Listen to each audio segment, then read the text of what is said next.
Are you looking to join Cycling Men of Leisure for one of our rides in 2025? We've got a few things on our schedule. That's right. We'll be attending Big Bragg and also the Bourbon Country Burn. Big Bragg is in Georgia and Bourbon Country Burn's in Kentucky. Both places are going to be absolutely beautiful. We're going to have teams for both of those events. If you're looking to join us on our team, just send us a message. We'll tell you what to do. So come on out. It's going to be a good time. Absolutely.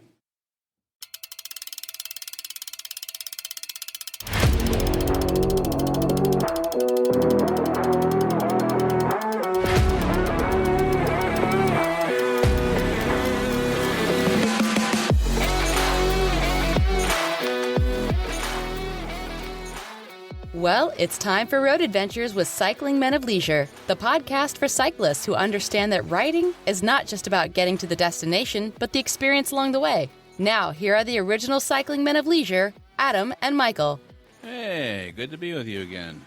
Happy to be with you again. Adam, how you doing? Doing good. Just, we're ramping up for the annual fall school year here. What about you? We are beyond ramping. We are in the fall school year. Yeah, but you're in Central Time. I mean, everything is like, you're early to everything, aren't you? No, that would be Eastern Time is early to everything. Oh. Central Time is right on time. So my wife and I don't have kids, but I know that you do. So is your daughter in school? Yes, started on Tuesday. Tuesday. Cool. Yeah. So, yep. Well, on behalf of my family, let's hope she has a wonderful school year this year. So, absolutely. And if she has problems with advanced math, she'll be contacting you. It is 1-800-advancedmath.com. So, hey, listen, I got an Excel program. I'll help her out. So, no, I just figured we could chat about a few things. But you said you were in the market for something. Yes, I am. I'm on a quest. I am searching. Searching. Okay, you're on a quest. Yes, you're searching.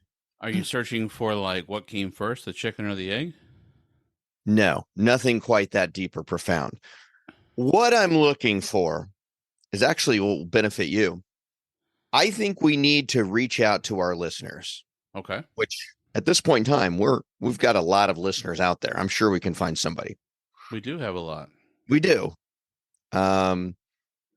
Looking for listeners who may own a bike store, works at a bike store, or is a bicycle mechanic. What I'm thinking is we need an expert. Yeah, an expert. You mean like when I watch Pawn Stars and like Rick Harrison is going to like buy something from somebody and he's like, wait, let me call a friend of mine who's an expert.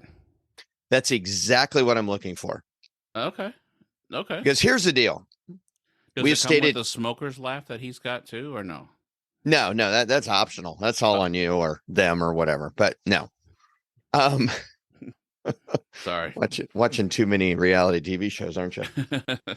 What I'm thinking is if we could find somebody who's in the know on a lot of this technical stuff, because we both said many times we are not experts. No, we're not. What we're drawing off of is our years and decades of experience and that type of thing, which doesn't always cut it.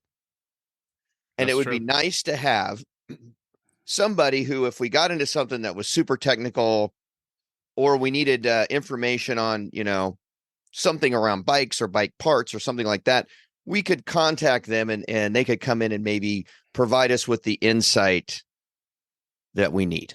That's a great idea. But no, that's a great idea. I mean, so we've talked about like flying with your bicycle. I'm by far not an expert. I gave my play-by-play how I was able to dismantle my bicycle and get it when we went to Bragg and get it, put back together. And like I said, there was only 3 extra screws, so not too bad. Well, see, if we got an expert, I bet we could find out what those 3 extra screws go to.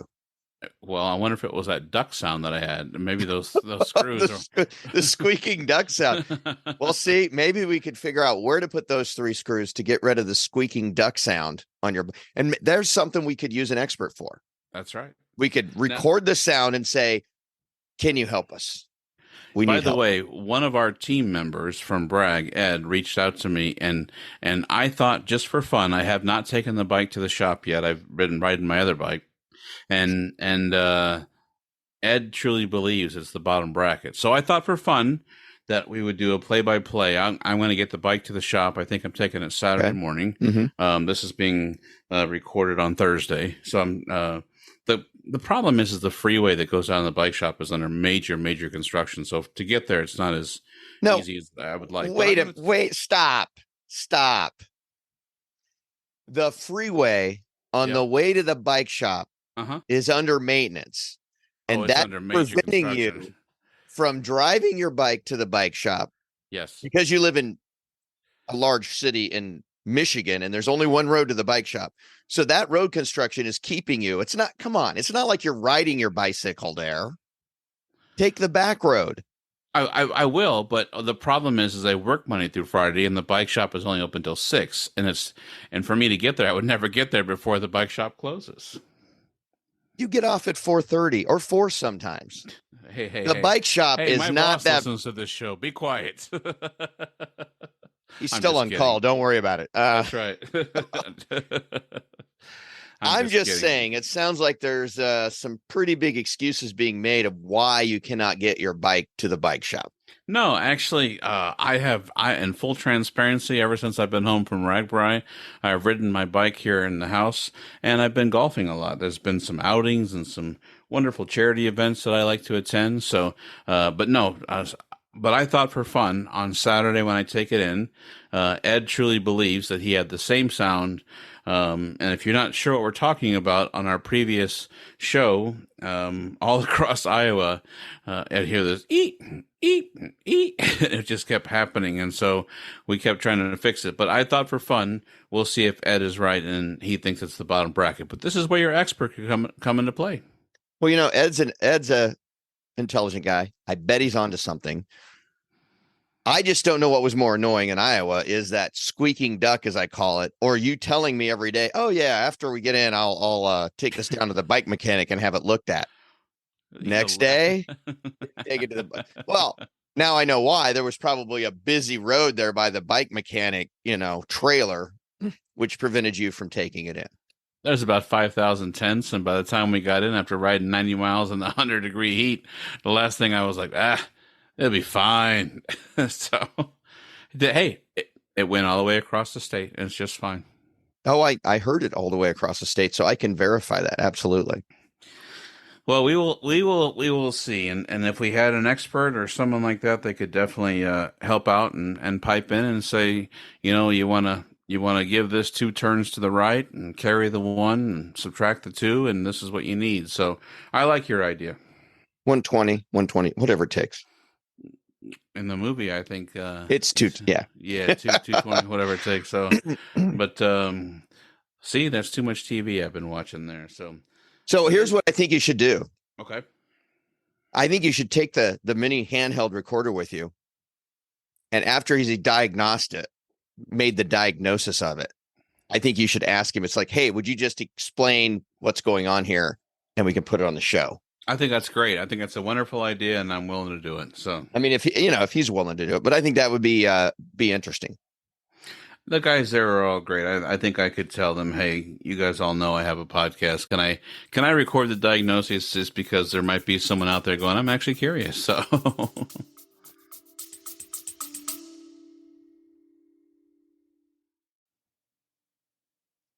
on behalf of Adam and Michael, we both want to say thank you for your support.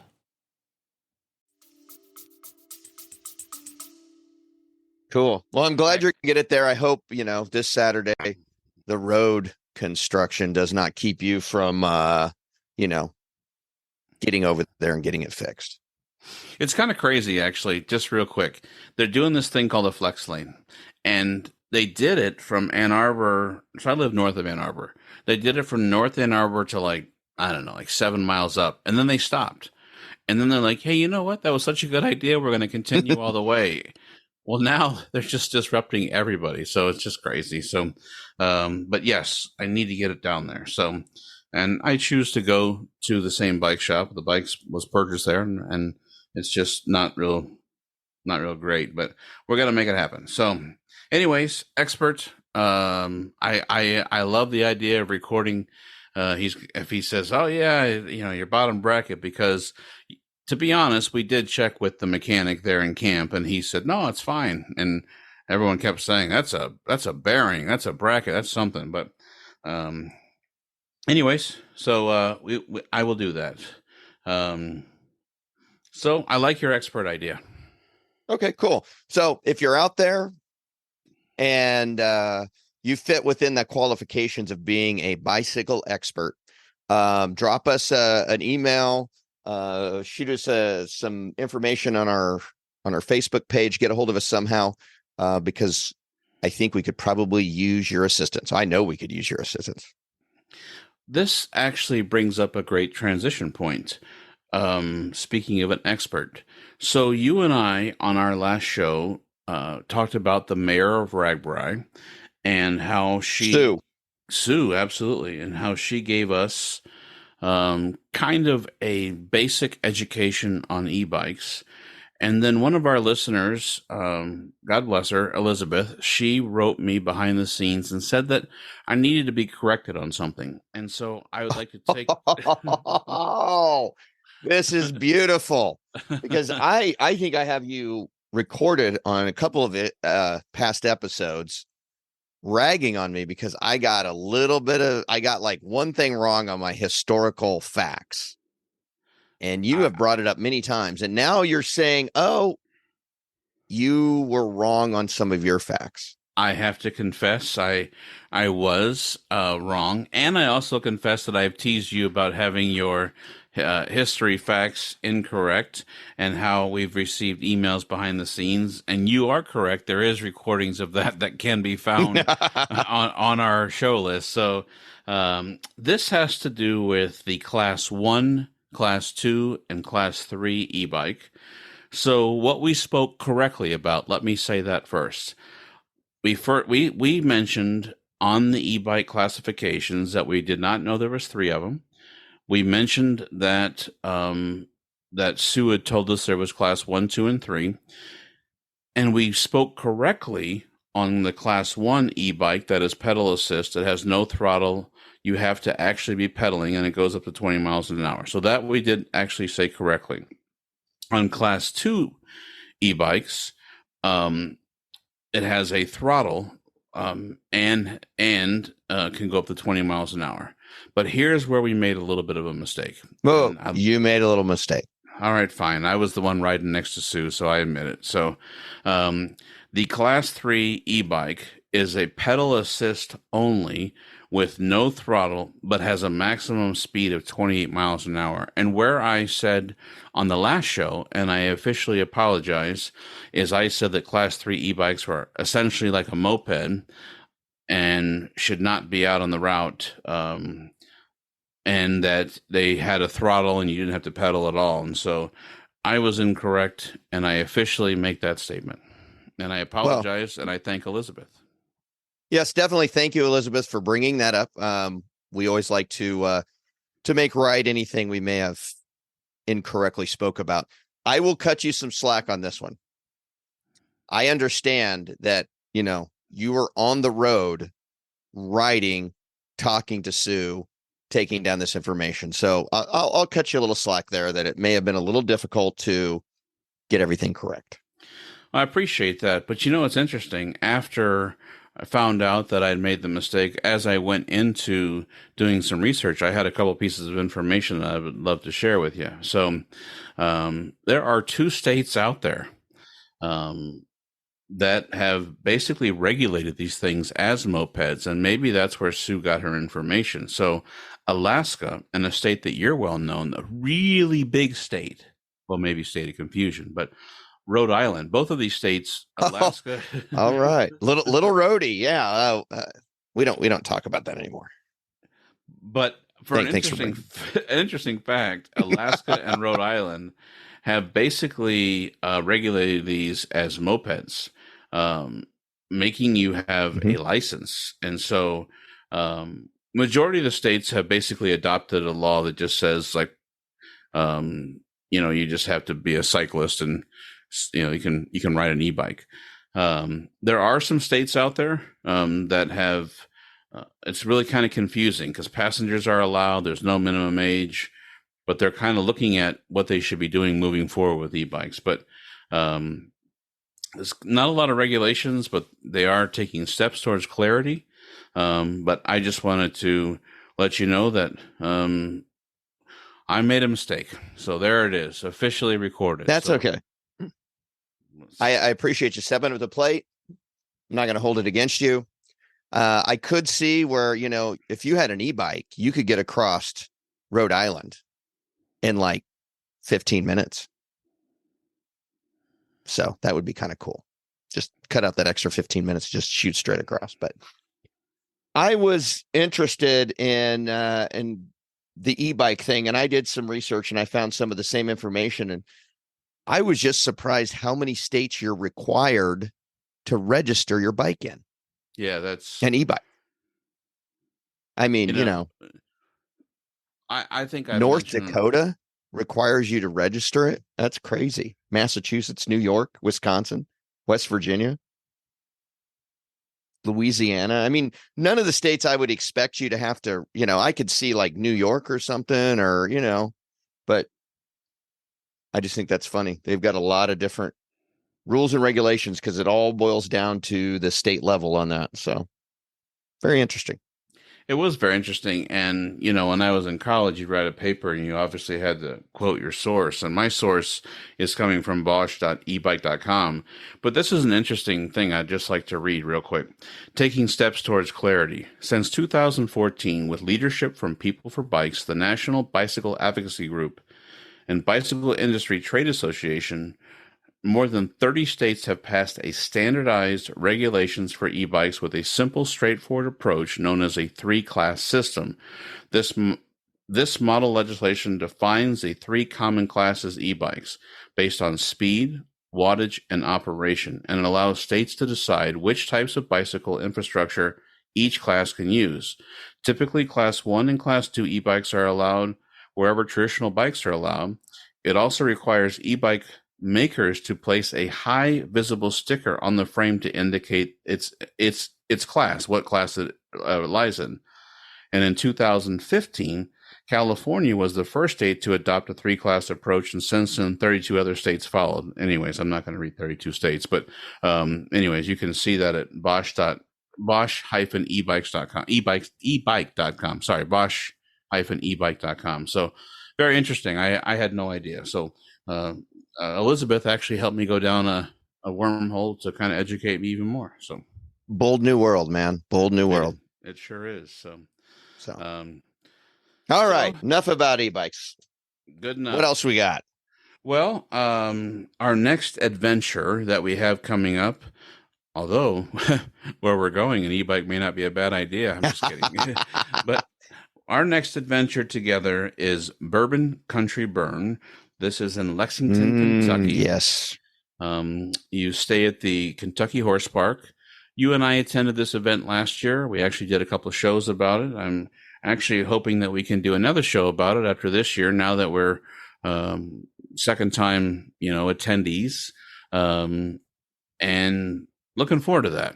And so some friends of ours that we've talked about on the show are actually coming with us and camping near or around us. I think anyway. So I know they're going, and they're more than welcome. It's just they've been invited to camp in our site. So absolutely. So last year you and I did 4 VIP tastings. So at the Bourbon Country Burn. Yes. If you've never been to the event, let me try to do my best to give you the 30-second elevator speech. It is a single camp-based event where you camp in one location all weekend long. And then they have multiple routes of depending on how much you want to ride, such as a casual ride, a 20-mile ride, 60-mile ride, 100-mile ride, 80-mile ride. You don't have to do it. It's all volunteer, whichever route that you feel like you want to go out each day. One day goes like to the east and one day goes to the west just for safety concerns. And then the next day goes like the other opposite way. But you can actually take, each route that you want, and they go out to distilleries along the route that you can visit different distilleries, and then you come back each day. They do have this really cool thing called Sherpa Service. which is a bottle service where if you go out to one of the distilleries and you're like, hey, I'd like to buy a bottle of this for my consumption, as you would say, collection, as I would say. And, and, and then they'll actually truck that back. You don't have to carry it on your bicycle. They'll carry it back to base camp. Bourbon Country Burn, if you are a registry of the event, you get 2 really nice meals. They have campfires. Oh, they were good meals. I mean, they're like good. They're like fully catered. Absolutely. Full plates of food. Fantastic meals. Absolutely. There's like bonfires at night. There's music. Just an A+ event, in my opinion. Of course, that's my unofficial review. But on top of all of that, they bring in distilleries to the camp each night, and you get these tickets, and you can say, okay, I'm going to use my tickets and try these different bourbons, and then you can try the samples there. And there's about 8 per night, 8, 9, 10, somewhere in there. So, I mean, it's not just 1 or 2.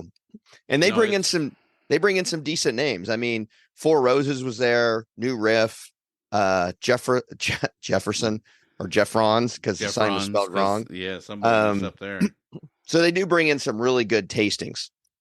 They sure do. And then on top of all of that, something that you and I were definitely honed in on, and we talked about before in the show, which was their VIP tastings. So last year, for Bourbon Country Burn 2022 edition, they had Maker's Mark, Lux Row Distillers, they had Buffalo Trace, and then Phil, who we'll get to him in just 1 second. The guy who puts on the events, he has his own Phil Talks Whiskey website, and he has his own tastings where he does some games and does like a secret sample of what you're having to drink and everything, and you kind of guess. And so this year for the 2023 tastings, we were able to get Buffalo Trace again. Now, the reason why Buffalo Trace is neat for us is their ambassador, Freddie Johnson III,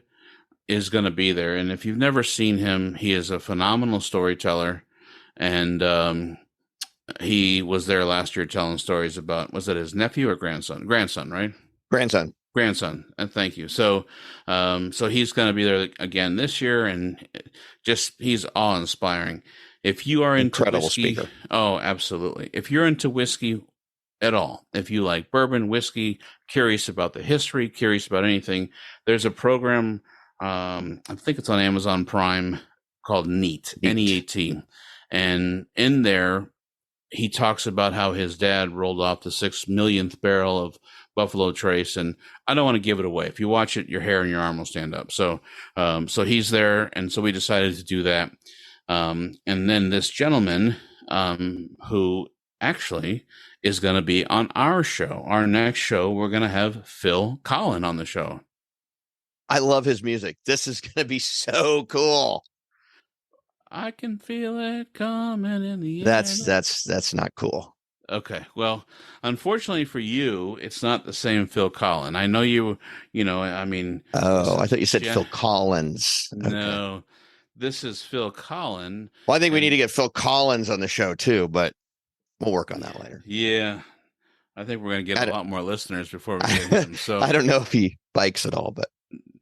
No, but so Phil Collen from philtalkswhiskey.com is great entertainer, and he does like whiskey shows, and he's the MC. I hope I'm not insulting him by any means, but he's the MC for these VIP tastings, and then he brings on the guest, and then the guest comes on, and they play back and forth, if you will, based upon the education and the history of these distilleries. And so just a really cool addition, in my opinion, to Bourbon Country Burn. So anyways, that is my introduction of what Bourbon Country Burn is. Yeah, it is a really fantastic ride. It's a smaller ride, so it's a lot more, intimate. You see a lot of the same people over and over. They have a really great base camp, couple different fire pit areas where you can go hang out at night. They've got music entertainment throughout the evenings. Something I'm interested in, and I haven't done a lot of research on, but I saw like a brief little blurb come across. Apparently, they're going to have some lady, I think on Thursday night, who tells ghost stories and lore about the distilleries. So maybe, you know, tell us about haunted distilleries and things like that. So that would be kind of cool. That is cool. I mean, every time I hear the word ghost stories, I can't help myself. The old Pirates of the Caribbean says, "You better start believing in ghost stories because you're in one." So, but wow, I know a lot of TV time this week.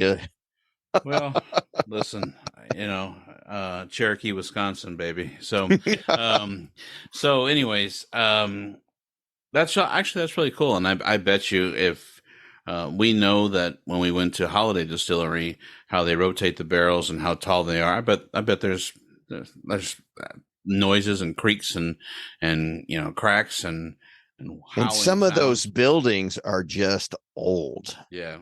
Yeah. I mean, think about Castle and Key last year when we went.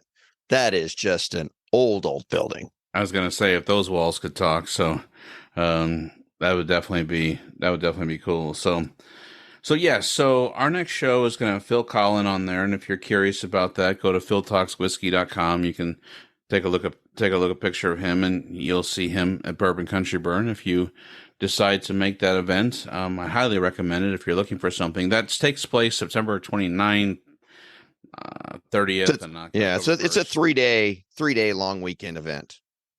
So and I wonder, we're right in the Kentucky Horse Park, and last year they were having a horse show at the same time. So at 8:00 there was like, and now the next horse up is the Millennium Falcon. And there actually was a horse named that. Chewy. Like, oh no, just kidding.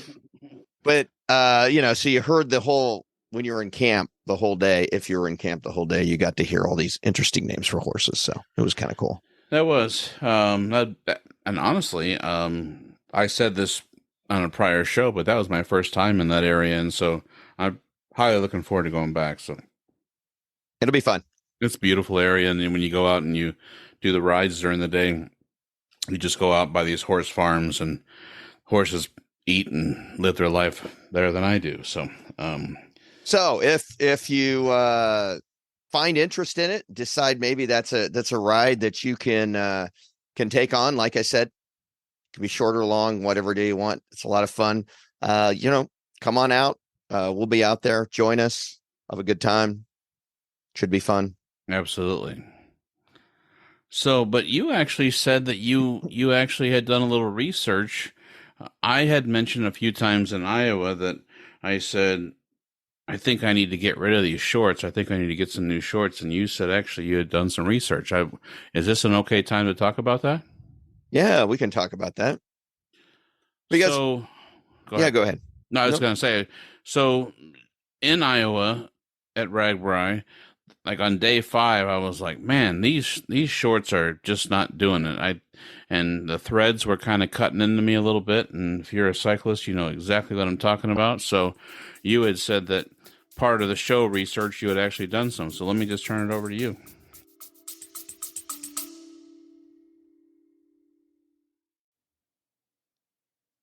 Hey, Adam, I need a Coke. Sounds good. We'll be back after a quick break.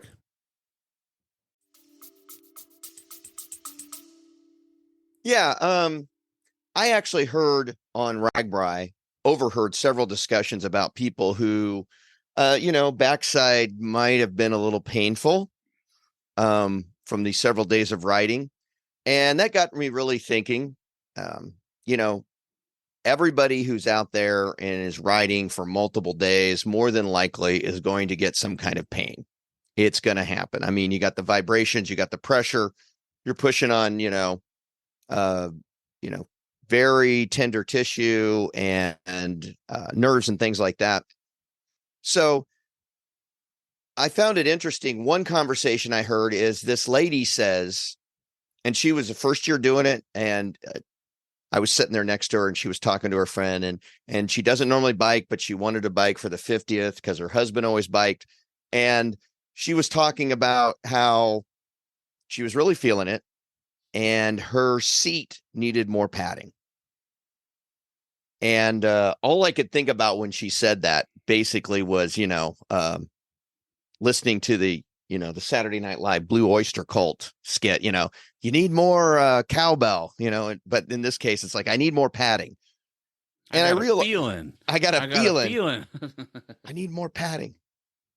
But you really don't. I mean, and I think that's most of the time you really don't. And people tend to, especially younger writers or new writers, tend to look at it as like, our solution to this is we need to bulk up the padding. I need more padding on my seat. I need more padding on my bottom, things like that. And really, most of the time, that's probably not the best idea, because when you increase the padding, if you don't have good density and things like that, you wind up actually having to work harder, and you're definitely not as an effective cyclist. So I just did some research on kind of looking at cycling shorts. And for road cyclists, there's really two kinds. And, you're on one side, I'm on the other on this. I always wear shorts, the basic cycling shorts. You, on the other hand, like the bibs. I do like the bib, yeah. If you look obviously I'm right and you're wrong, so it's okay. Yeah. Next time you're in a Porta-John, 95-degree temperatures, you tell me who's right and wrong. Yeah, well, I lose on that one every time. So the idea of having to take off my jersey and my straps of my bibs, and I'm sitting in a porta potty nude in the middle of Iowa. We just lost every listener that was actually listening right there. Goodbye. Thanks for listening. Have a good day. Wow. All right. So there's in looking at cycling shorts, what I don't think most people understand is there's really there's different cycling shorts for different types of riding. That's the first thing people need to understand. Because I think a lot of times, especially nowadays, people will just go on. It's like, yeah, I need a new pair of cycling shorts. I'll go out and buy. And even if you're buying like name brand, those brands typically make different styles and designs of the chamois inside for different types of riding. You've got your triathlete type stuff that's made more it's made to get wet and that type of thing. The racing stuff is designed a little bit different.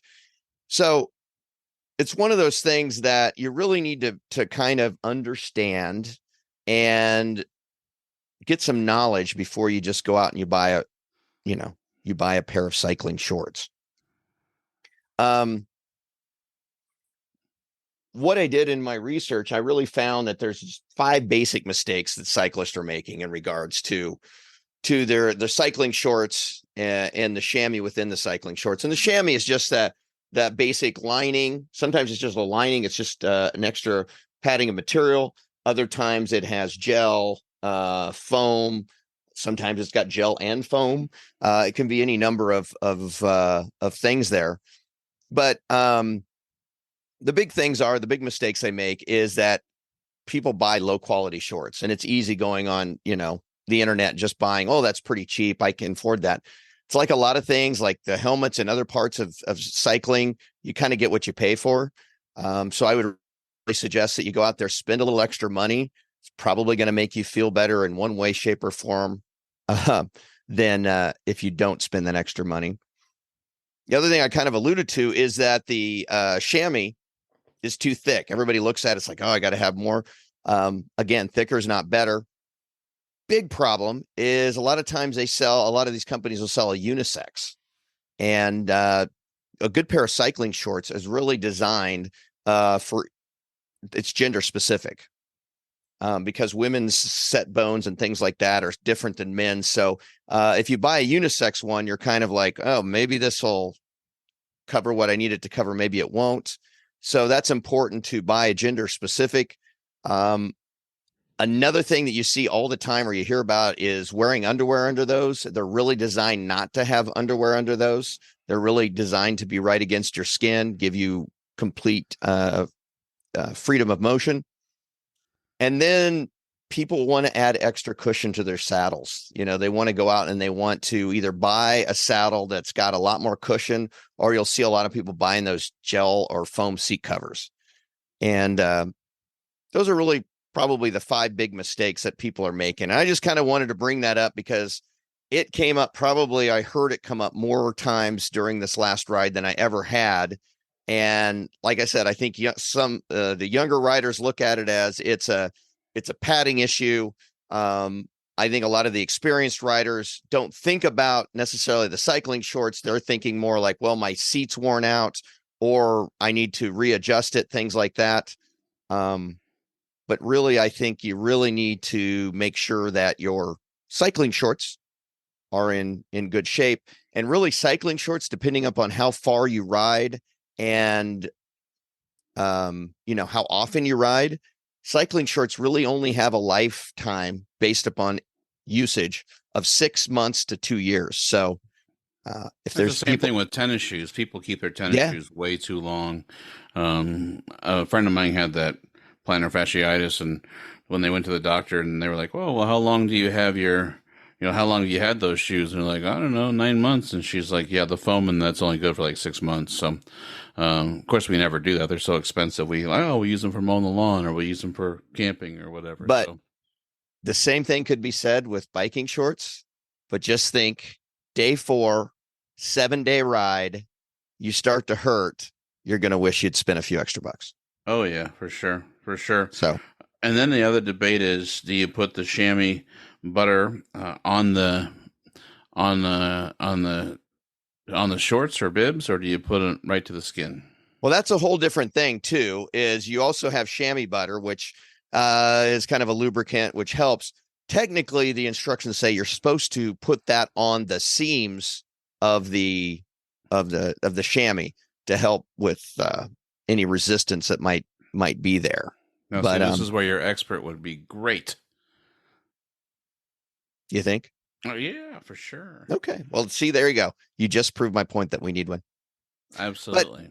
But I got interested and I started hearing a lot of people talk about that. So I thought, let's just look at it and see. And that's what I kind of came up with, that, find yourself a good couple pairs of biking shorts and recycle them often. So for years I had cycling shorts, and I will confess, I first went to Amazon and just kind of says, cycling shorts, and just bought cycling shorts. It wasn't until later on when I started getting into these long distance rides that the bike shop, I would say, do you guys recommend a certain kind of short for that? And they were showing me, like you had mentioned, like for triathlons to be able to get wet and stuff like that. He showed me this is like an endurance for long distance cycling. They actually make specific ones that should help out better than that. So you are spot on that. And then what happened is some of the events were offering shorts and some of the events were offering bibs. And at first I thought, bibs, why would I do bibs? And then good friend of mine that I ride with sometimes here just told me that one of the nicest things about the bibs is they stay exactly where you want them to stay at all times. And that was definitely intriguing to me. And it mostly that is true for me. I'm not saying I'm right. I'm just teasing about that. But for me, they stay where I want them to stay. So, well, honestly, I thought you wore the bibs so that you could carry whiskey, but that's just me. I have before had a bottle of Woodford Reserve between my bib straps and my skin with my cycling jersey around it for, I think, 20 some miles. I carried the Woodford Reserve. That was the only liquor store around, and we were out and we wanted some. So he actually used the bibs as his backpack. So it was my pocket. So good. I have pictures just to prove it if no one believes me. It was definitely a good time. So, and then we shared with many of our new friends that we had met. So that was great. So cool. One other thing, I got a little bit of history for you.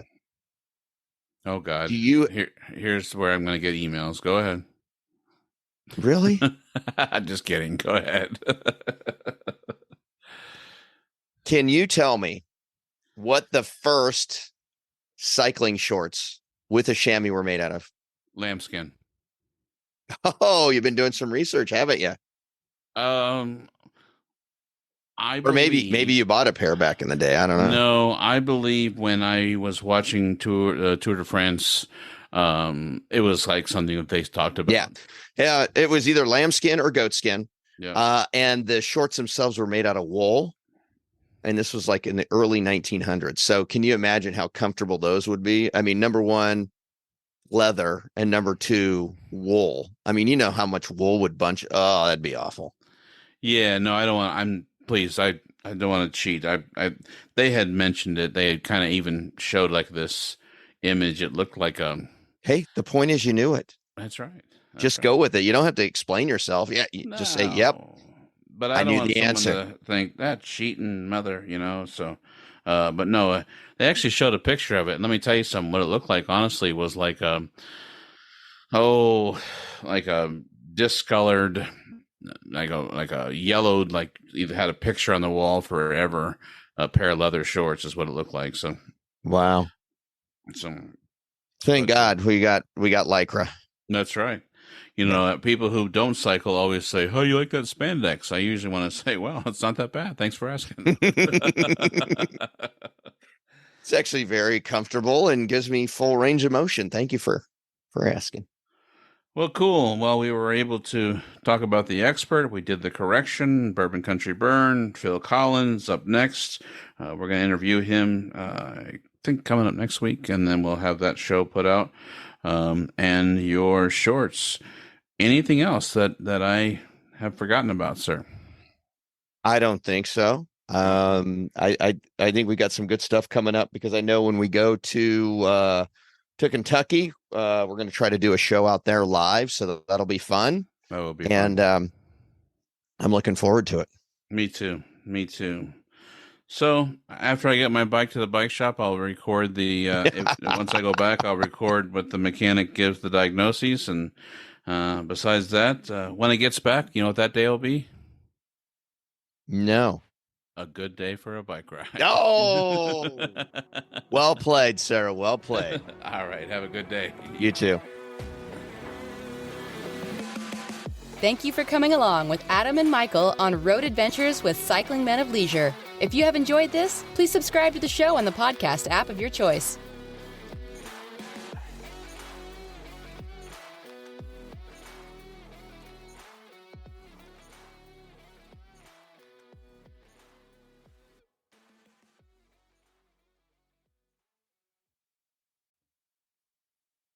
Hey, we just wanted to remind you that we've got some really cool products at our jersey and our swag store. That's right. You can visit cyclingmenofleisure.com. At the top of the page, you'll find our stores page. Click there. There's 2 QR codes. The one on the left has a J on it. That's the store for the jerseys.